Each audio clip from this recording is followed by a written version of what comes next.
बुलढाणा जिल्ह्यात पेट्रोल आणि डिझेलचा पुरेसा साठा उपलब्ध असल्याची माहिती जिल्हा प्रशासनाने दिली आहे। नागरिकांनी अफवांवर विश्वास न ठेवता गरजेपुरतेच इंधन खरेदी करावे असे आवाहन जिल्हाधिकारी डॉक्टर प्रवीण कुमार देवरे यांनी केले आहे। नमस्कार, मी डॉक्टर प्रवीण कुमार देवरे, जिल्हाधिकारी बुलढाणा जिल्ह्यातील सर्व शेतकरी बांधव आणि भगिनींना माझी नम्र विनंती आहे। बुलढाणा जिल्ह्यामध्ये जिल्हाधिकारी कार्यालयामार्फत जेवढे पेट्रोल पंप आहेत त्या सर्व पेट्रोल पंप धारकांच्या आणि कंपनी पुरवठा करणाऱ्या कंपन्यांच्या आम्ही संपर्कात आहोत। आपल्या जिल्ह्यामध्ये मोठ्या प्रमाणामध्ये जेवढे आवश्यक आहे तेवढं पेट्रोल आणि डिझेल अवेलेबल आहे।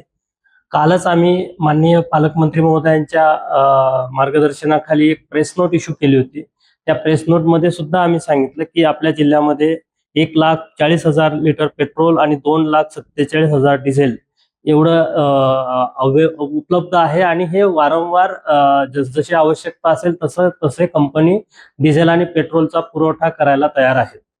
आता ज्या पेट्रोल पंपावर शेतकरी बांधवांनी गर्दी केलेली आहे किंवा ज्या पेट्रोल पंपावर डिझेल पेट्रोल संपलेलं आहे त्या ठिकाणी तातडीने पेट्रोल आणि डिझेल उपलब्ध करून देण्याची आम्ही दक्षता घेत आहोत। सर्वांना माझी नम्र विनंती राहील की आपण पेट्रोल पंपावर आणि डिझेल मागणीसाठीचा जो आपल्याला कालावधी लागणार आहे त्या कालावधीमध्ये शांततेने डिझेल आणि पेट्रोल घ्यावे आणि कंपनीच्या आणि पेट्रोल पंपाच्या लोकांना, तहसील कार्यालयाच्या लोकांना, पोलीस प्रशासनाला सहकार्य करावे।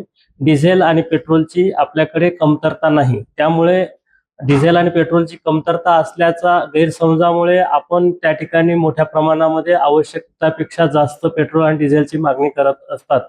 त्यावेळेला थोडीसं बाचाबाची होते किंवा आपली नाराजी होती, हे मी समजू शकतो। परंतु ही मी खात्री देतो की आपल्या जिल्ह्यामध्ये डिझेल आणि पेट्रोलचा पुरवठा कमी होणार नाही। आपण कृपया या बाबतीमध्ये निश्चिंत राहावे आणि प्रशासनाला सहकार्य करावे।